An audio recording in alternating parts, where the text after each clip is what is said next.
자, 공부 이어가겠습니다. 64쪽 위에서 네 번째 줄입니다. 또 부처님들의 큰 신통력을 섭수하나니 한량없는 성근을 성취하기 때문이며, 부처님들의 힘과 두려움 없음을 섭수하나니 한량없는 믿음을 내어 온갖 것에 가득하기 때문이며, 보살들의 삼매와 변제와 다라니 문을 섭수하나니 둘 없는 법을 잘 비추어 알기 때문이다. 자, 거기 이제 옆에 삼매와 변제, 변제는 이제 아시는 바와 같이 말을 잘하는 재주, 그죠? 말을 잘하는 재주. 이제 말 잘하는 재주는 현대 사회에 굉장히 필요한 재주가 됐어요. 그 다음에 이제 다라니 문, 다라니 문은 이제 그 줄 3을 한번 보시죠. 다라니를 독송하는 것. 다라니는 법문을 번역하지 않고 그대로 외는 것이 관례다. 진언이라고도 함. 이제 다라니라는 말은 일종의 주문이라는 말입니다. 주문. 이제 법문이라는 것은 범어 산스크리트 아죠. 인도의 고대 귀족 계급의 언어가 산스크리트라고 그래요. 산스크리트. 그 산스크리트 말을 이제 다라니라고 하는데, 가령 옴마니 밤메홈이란 말이 있잖아요. 옴마니 밤메홈, 또 아제 바라제, 이런 게 이제 범어로 진언이라 그래요. 진리의 말이라는 뜻인데요. 부처님의 일종의 개송입니다. 부처님의 개송. 그래서 뭐 옴마니 밤메홈은 이제 그 관세음보살의 6가지 주문이라 그러고요. 그 다음에 이제 아제 바라제는 이제 가자 어서 가자, 깨달음을 향해, 이런 뜻이라 그래요. 그래서 그 다라니 문, 다라니를 이제 주문을 외움으로써 깨달음으로 가는 길을 말합니다.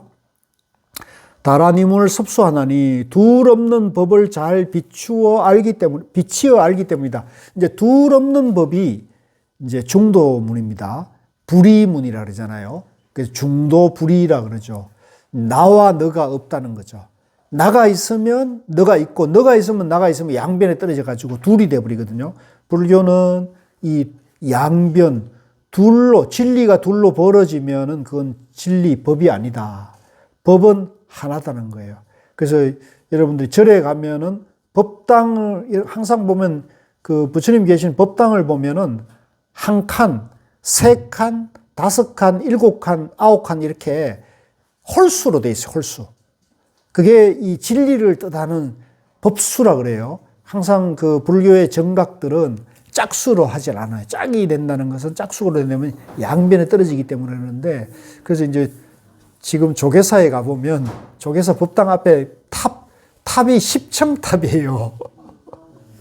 그래서 그거 10층탑을 이제 제가 모셨던 지관 스님이라는 분이 총문장 할 때 조성을 한 건데, 이제 그 탑을 조성할 때 10층을 하니까 말이 엄청나게 많았어요. 보통 절집의 모든 것이 탑이든 법당이든 모든 정각이 홀수로 나가야 되는데, 이제 3층 석탑 들어보셨잖아요. 3층 석탑, 뭐 5층, 7층 이렇게 9층이잖아요. 근데 이분이 10층을 세워가지고 말이 엄청 많아가지고 불교신문에다 대문자만하게 그 10층을 한 이유 해가지고, 그러니까 큰 스님이 이제 막 총문장에 힘이 있으니까 그냥 10층으로 밀어붙여서 했는데, 사실은 우리 불교 전통 법수에 보면 안 맞는 경우예요. 근데 그거는 이제 그 법탑을 조성하는 분이 이제 그래서 그런 건데, 그래서 그런지 그분이 조금 생각보다 일찍 가셨어요. 좀 참 아깝죠. 아까운 분이 좀 일찍 가셨어요. 그래서 좀 안타깝게 생각했는데, 하여간 요런 것도 이해하면 좋아요. 그래서 항상 절에 가면은 이제 홀수 하나다.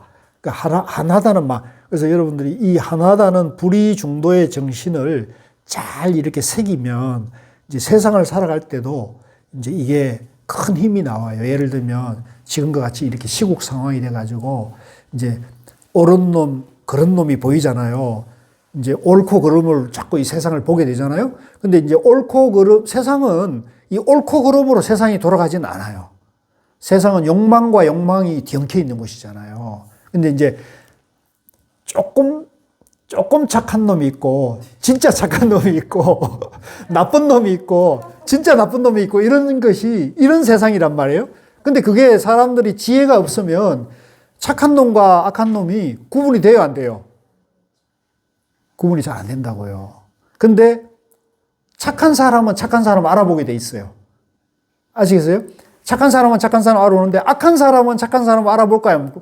못 알아볼까요? 악한 사람은 착한 사람을 못 알아봐요.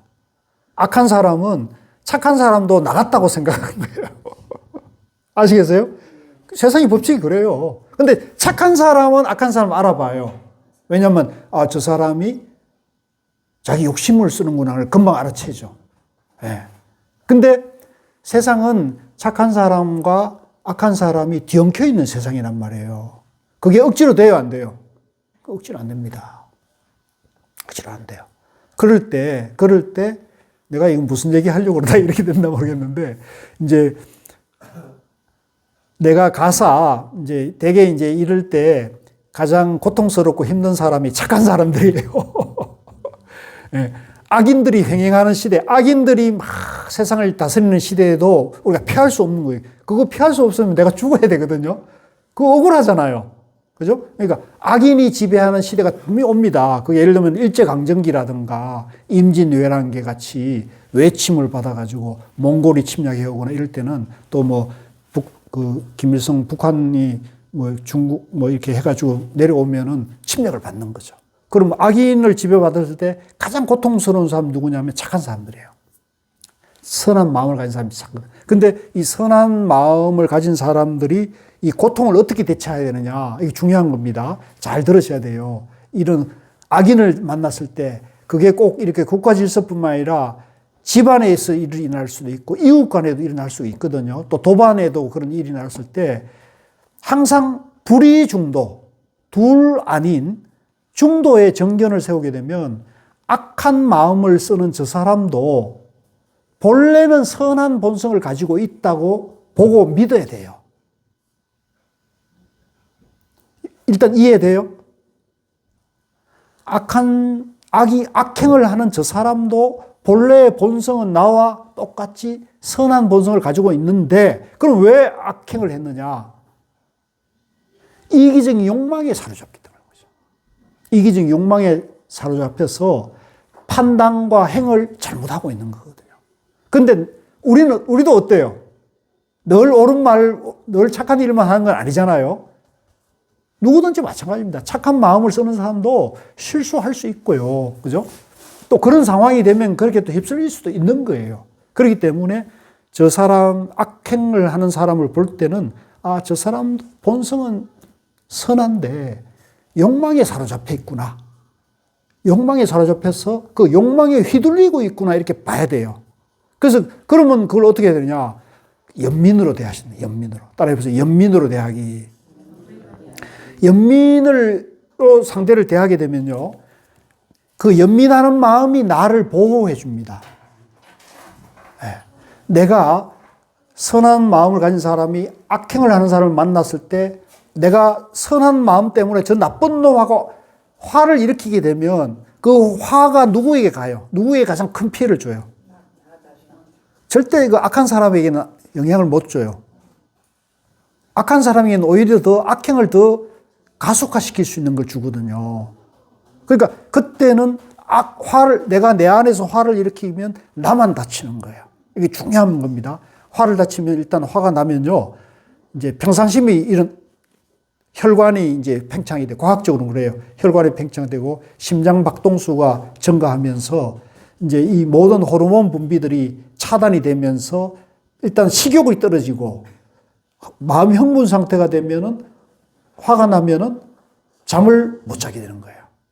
이게 이제 잘 먹지 못하고 잠을 잘 못 자면 기본적으로 면역력이 떨어지게 되면 이제 감기나 여러 가지 병이 내 안에 좋지 않은 세포와 이런 질병들이 다시 활동력이 강해지게 되면은 쉽게 병에 노출이 되는 거예요.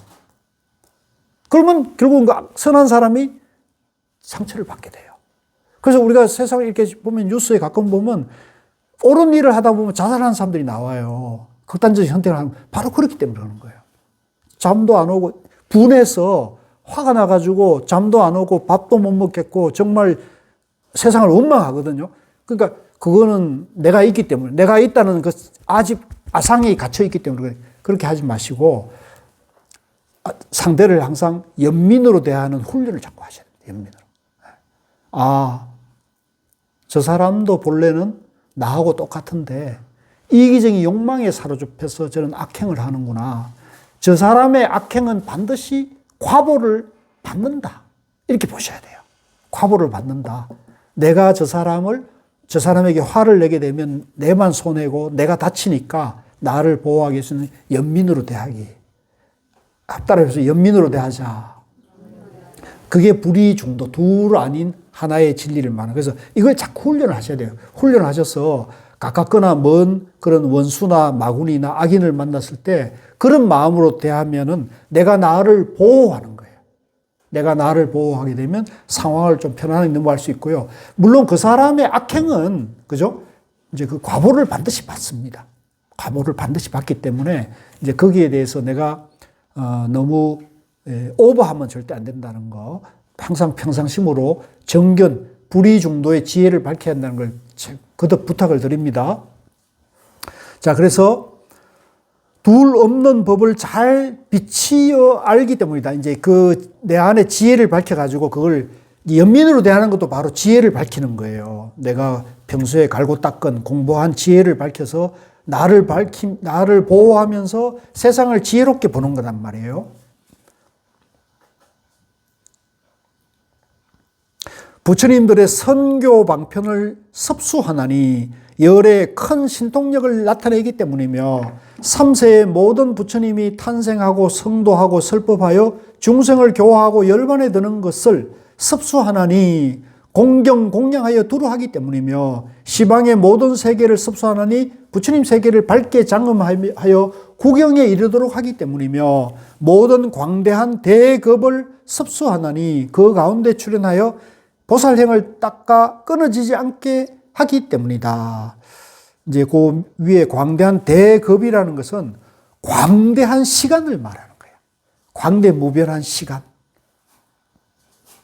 이 시간이 사실은 헤아릴 수 없거든요. 시간이 헤아릴 수 없는데 너무나 긴 시간을 말하는 거죠. 긴 세월을 말하는. 그리고 그렇게 길고 긴 세월 동안 우리가 이 닦음을 절대로 중단하면 안 되는 거예요.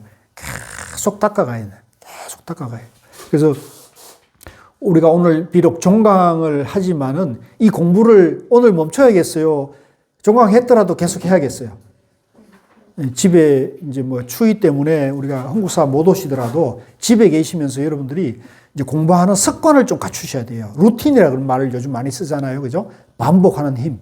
그래서 일과를 딱 정해가지고 아침에 일어나면은 5분 명상을 하고 또 경전, 이 환경이 참 좋습니다. 경전을 한 장씩이라도 한 10분씩이라도 읽어가지고 하거나 아니면은 금강경을 독송하거나 이렇게 해서 공부하는 힘을 계속 뭐 108배를 하거나 이러면 더 좋죠. 계속 그렇게 하시고 일주일에 한 번은 절에 오셔가지고 이제 법당 참배도 하시고 이렇게 하시는 게 좋습니다. 본문도 들으시고.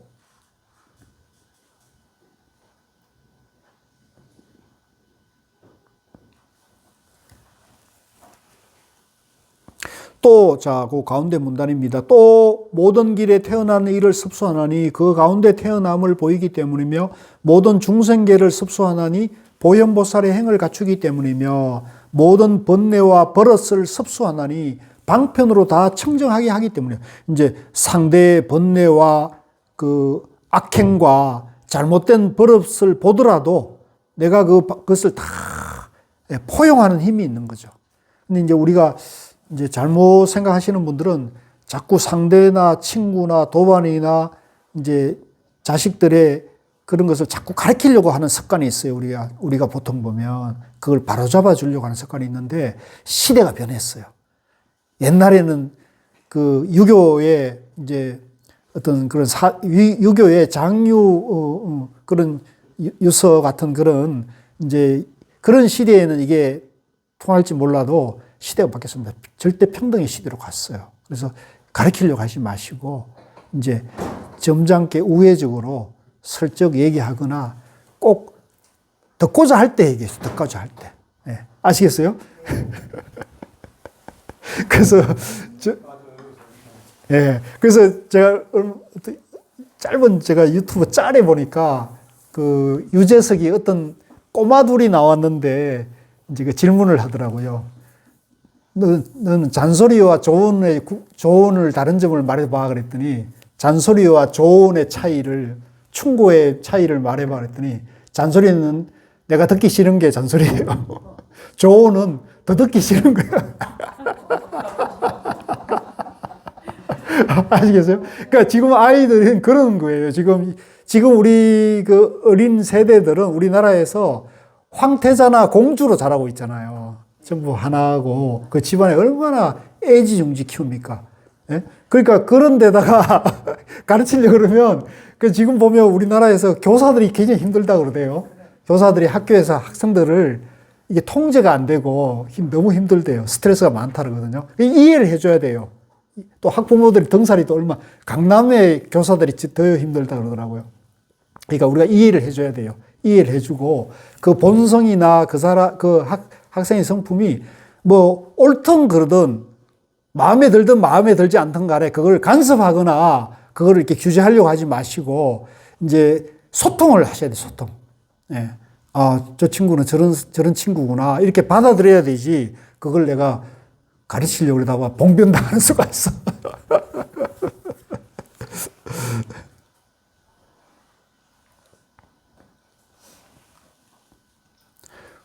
두 분 책이 없잖아요. 그죠? 요 앞에 책이 있어요. 예.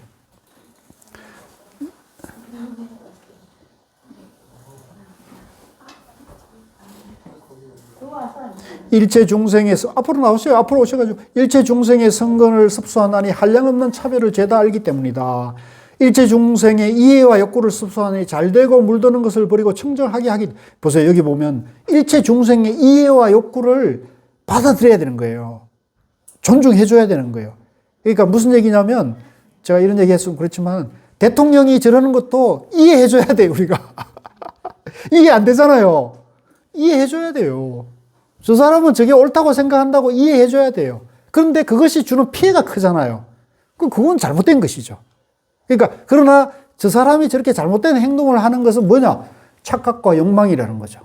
그건 이기점이죠. 자기 부인을 지키고 자기를 지키는 하나의 방편을 쓴 거죠. 그러니까 일단은 이게 이해 안 되더라도 이해 안 되면 어쩔 수 없죠. 나는 좀 이해가 되더라고요. 아, 저 사람이 자기를 지키고 자기가 옳다는 생각을 하고 있구나. 이해는 돼요. 근데 그 이해가 행동으로 나타날 때는 국가 법 질서를 지켜야 되거든요. 법 질서를 지키지 않고 지금처럼 이렇게 국헌 질서를 흔들어 버리면 모든 사람들이 고통을 받기 때문에 자기 가족을 지키고자 하는 마음이 거기서 너무나 결정적인 위치에 있기 때문에 그것이 흔들어졌을 때는 모든 국민들을 고통에 빠뜨려 버리니까 그거에 대한 업보는 받을 수밖에 없다는 거죠. 그거는 이제 시간 문제이지 저는 별로 걱정하지 않습니다. 이거는 정상으로 돌아가지. 보통 비정상에서 항상 정상으로 돌아갔다 해도 좋은 일만 있는 게 아니에요. 곧이면 또 비정상으로 하게 되기 때문에. 그래서 일희일비 또는 정상과 비정상에 대해서 여러분도 거기에 집착하거나 이러지 말고 어쨌든 이것이 하루빨리 좀, 그죠? 국민들 마음이 편안할 수 있도록 우리가 같이 기도하고 마음을 모아야 될 것 같아요. 그래서 중생을 교화하는 모든 행을 섭수하나니 그 마땅함을 따라 헌신하기 때문이며 중생에게 맞추는 모든 도를 섭수하나니 다 모든 중생계에 들어가기 때문이며 모든 열애의 지성을 섭수하나니 모든 부처님의 가르침을 보호하여 유지하기 때문이다. 불자들이여 보살마하살이 여러 성건으로 이와 같이 회행할 때 얻을 것이 없으므로 방편하사. 자, 이것도 밑줄 끄세요. 지금 우리 세상을 살아가는데 모든 것을 자꾸 내가 뭘 얻고자 하면은 또 부딪히겠어요? 안 부딪히겠어요? 부딪히는 거죠. 지금 제가 봤을 때 이렇게 국가 헌법 질서가 흔들렸을 때 얻고자 하는 사람들이 있잖아요. 눈에 보이죠? 뭔가 이런 혼란의 틈바구니에서 뭔가 얻고자 하는 사람이 있으니까 양보해요? 양보 안 해요? 그런 사람 절대 양보를 하지 않아요. 이것도 이해를 해야 돼요. 아, 저 사람들이 이런 혼란 상황에서 뭔가를 얻고자 하는구나. 그 얻고자 하는 것이 사적인 이익인가 공적인 이익인가를 봐야 되거든요. 그래서 선한 사람은 공적인 이익을 추구합니다. 공적인 이익을 추구하는 사람은 양보할 줄 알아요. 근데 사적인 사리사욕과 사당의 이익을 추구하는 사람들은 절대 양보를 하지 않습니다. 어떻게 양보하느냐. 아, 이렇게 하다가는 내가 손해보겠다는 판단이 설 때까지 가야 이게 해결이 되는 거예요. 그래서 이게 전부 중성세계의 부딪힘에서 하나의 인과법으로, 이념법으로 일어난 법칙이기 때문에 이런 지혜를 밝히면 이런 혼란기에도 아주 공부하기가 참 좋아요. 그래서 저는 이런 혼란기에 불교의 지혜를 공부하기가 아주 좋은 시절이다. 이건 일부러라도 일어나지 않는 일이기 때문에, 그렇잖아요. 이게 억지로라도 일으킬 수 없는 일이 일어났기 때문에 오히려 우리 불자들은 지혜를 공부하기에 좋은 인연으로 보면 이것이 전화위복의 계기가 될 수 있겠죠. 그죠? 그러니까 우리 부처님께서 우리 공부 잘하라고 이런 일을 마구니를 보내가지고 일을 일으켰다 이렇게 보셔도 된단 말이에요. 아시겠죠? 그러면 이게 공부로 보이는 거죠. 이게 이 시국에 이런 어순하고 혼란스러운 것이 그대로 공부가 잘 되는 내 공부를 하기 위한 어려움이다 이렇게 생각하면 이걸 좀 편안한 마음으로 받을 수 있는 거죠. 그렇게 하셔야 됩니다. 그래서 모든 열의 지성, 이 지성이 이제 한마디로 이제 우리 대통령은 내가 볼 때 지성이 없는 거예요. 지성이.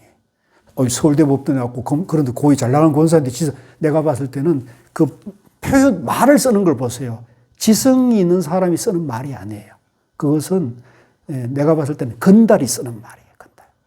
그러니까 악인들을 다루다 보니까 주로 악인들을 다루다 보니까 이 다루는 사람이 그 악인들을 다뤘을 때 자기 한계를 꾸준히 극복하려면 지성을 갖춰 나가야 되거든요. 인성을 회복하지 않다 보니까 같이 그게 저는 동화된 것 같아요. 그래서 저는 우리 국민들이 선택한 부분이니까 이건 그대로 받아들여야 되는데 제가 볼 때는 이제 이 지성이 빈곤해서 오는 이 지성이 빈곤하면은 지성이 이제 살아있으면요. 욕망을 컨트롤할 수가 있거든요. 누구든지 사람은 욕망이 있습니다. 맛있는 거 먹고 내 뜻대로 하고 싶은데 우리가 지성이 정상적으로 작동하면 내가 지나친 욕망을 추구할 때 내가 이렇게 하면 다른 사람들이 피해를 준다고 생각을 하잖아요. 그렇죠? 누구든지 내가 지나친 사적인 이익과 욕망을 추구하면은 그것이 남에게 피해 주면은 이게 이성이 스톱 그런단 말이에요. 너 그렇게 하면은 네가 욕먹어. 이렇게 지성이 그걸 멈추게 하는 거예요. 지성이 감성을 제어를 해준단 말이에요. 근데 이 지성이 무너져 버리면 감성이 중심으로 돼가지고 이해관계와 욕망으로 가게 되면 반드시 사람들이 피해를 주는 거예요. 지금 이 문제는 불교적으로 보면은 심리학적으로 보면 지성이 지금 빈곤하기 때문에 나타나는 일이에요. 그래서 이 지성이 빈곤한 사람이 중요한 위치에 가면은 그 조직이 무너져 버리는 거예요. 엄청난 피해를 주기 때문에 저는 오히려 제가 이런 말씀 자꾸 드리는 이유가 우리가 현실 속에서 공부를 해야 한다는 거예요. 현실 속에서. 이 경전 속에만 지혜가 있는 게 아니고 현실에서 인간과 인간의 욕망이 부딪히는 세력과 세력이 부딪히는 현실 속에서 바로 인간의 지혜를 어떻게 밝히는가에 대해서 우리가 배워야 되는 거예요. 이거를 우리가 습득하지 않으면 아무런 역사적인 교훈이 없어지고 역사적인 교훈이 없어지면 그런 역사가 반복되는 거잖아요. 이 반복을 멈추게 해줘야 되거든요. 그래서 제가 사실은 최근에 이제 나타나는 하나의 현상이 대학가에서 대학생들이 조금 들고 일어나는 분위기가 보이더라고요. 그러니까 20대가 지금 예전에는 조용했거든요. 이런 일에도 자기 어떤 취업 문제나 자기 학업 문제 때문에 코에 그게 빠져가지고 세상이 어떻게 흘러가든 상관이 없는데 최근에 이제 헌법 문제가 헌법에 그런 어떤 국헌 유린 사태가 오니까 대학생들이 움직이는 모습을 나는 굉장히 건강하게 보고 싶다. 그래도 우리 젊은이들이 문제의식이 있구나. 그러니까 그 문제의식은 공심인 거거든요. 내 개인의 취직 문제가 중요한 게 아니라 국가 질서가 바로 서야 한다에 대해서 내 욕망보다도 국가의 공적인 문제에 대해서 관심을 가진다는 것은 저는 굉장히 건강하게 저는 보고 있거든요. 그래서 그 건강한 에너지를 하나로 이렇게 잘 모아서 이제 우리 K-팝, K-뮤비, 그죠? 문화 콘텐츠로 저는 100% 믿습니다. 이거는 시간 문제이지 얼마나 이거보다 더한 어려움도 우리가 충분히 극복한 한국 사람들이기 때문에 너무 걱정할 필요 없이요. 담담하게 해나가면 될 겁니다. 그래서 열의 지성을 섭수하나니 모든 부처님의 가르침을 보호하여 유지하기 때문이다. 불자들이여 보살 마살이 여러 성건으로 이어같이 행할 때 얻을 것을 없어. 자, 요거 얘기하려고 그러죠. 그러니까 우리가 이런 사태가 있을 때도 내가 뭘 얻으려고 그러면 절대 안 돼. 정말 지혜로운 사람은 얻을 것이 없이 모든 사람의 이익을 위해서 결단을 해야 되는 거예요. 이게 굉장히 중요한, 지도자는 그래야 되는 거예요. 그러니까 제가 볼 때는 이번 사태에 수습하는 지도자는 자기를 비우는 사람, 모든 국민을 위해서 공심을 쓰는 사람이 다음 지도자가 될 거예요.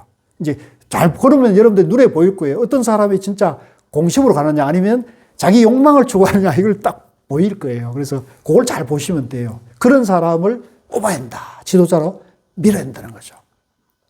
무소득으로 방편을 삼아 업 가운데서 과보를 분별하지 않고 과보 가운데서 업을 분별하지 않는다. 아, 이거 어려운 말인데 무슨 말이지? 업 가운데서 과보를 분별하지 않고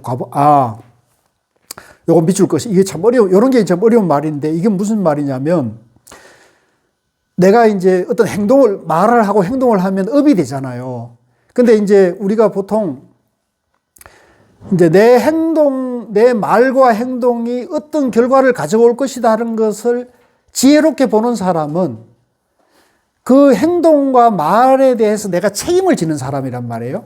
내가 행동에 대한 책임을 지니까 그 행동이 어떤 결과를 가진 걸 알기 때문에 지혜가 살아있는 거예요. 그래서 지혜가 살아있는 사람은 나와 너 모든 양변에 빠져 있는 사람들을 다 아우르는 지혜를 밝히기 때문에 업보에 대해서 연연하지 않고 바른 행동을 하는 것이죠. 그러니까 언행이 일치하고 업과 가보가 일치하기 때문에 아무 문제가 없게 되는 거예요. 이해되시죠? 예, 그 얘기를 지금 하는 거예요. 업 가운데 과보를 분별하지 않고 과보 가운데서 업을 분별하지 않는다. 양변에 떨어지지 않는다는 말입니다.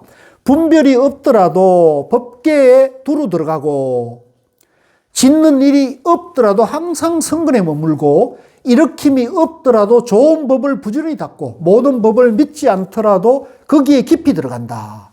법을 있다고 하지 않지만 모두 알고 보며 짓거나 짓지 않거나 다 얻을 수 없으며 법의 성질을 알지만 항상 자제하지 못하며 비록 모든 법을 볼지라도 보는 바가 없으며 온갖 것을 다 알지라도 아는 바가 없다. 자, 이건 무슨 얘기냐면 이제 참 어려운 말인데요. 이제 예를 들면 이런 시국 사태에 지금 이렇게 쫙 갈라져 가지고 지금 양변이 벌어졌어요. 그죠? 그렇죠? 양변이 딱 벌어졌을 때 이 지혜를 갖춘 부처님의 중도 정결을 갖춘 지혜를 갖추는 사람은 이 양변에 빠지지 않는다는 거죠. 옳고 그름에도 안 빠지고 여당과 야당에 안 빠지면서 항상 여당, 야당이 다 잘 되는 길이 부처님의 지혜거든요. 즉, 여야의 당리당략이 아니라 국민이 마음 편안하고 국민이 이기는 방향으로 마음을 쓰는 것을 우리가 부처님의 지혜로 봐야 된다는 거죠. 그러면 그 국민이 가야 될 길, 국민이 원하는 길을 가는 사람은 그런 분별에 빠지지 않기 때문에, 그죠? 그런 분별에 빠지지 않기 때문에 어디에 집착하는 것이나 걸리거나 이해관계에 따르지 않고 오로지 부처님의 지혜에 충실한 행동을 한다는 거죠. 그걸 말하고 있는 겁니다. 자, 지금 스님 오셔가지고요. 오늘 여기까지 하고요. 다음에 봄학기부터 이어가서 공부를 하는데, 뭐 제가 그렇게 해석해서 그런지 모르지만 이 화엄경의 이 법문이 이 세상에 지금 돌아가는 일에 대해서 굉장히 좋은 저는 지혜를 주는 것 같아가지고 역시 부처님의 지혜는 정말 광대무변하다는 생각이 들어서 박수로 행하겠습니다. 네, 수고 많으셨습니다.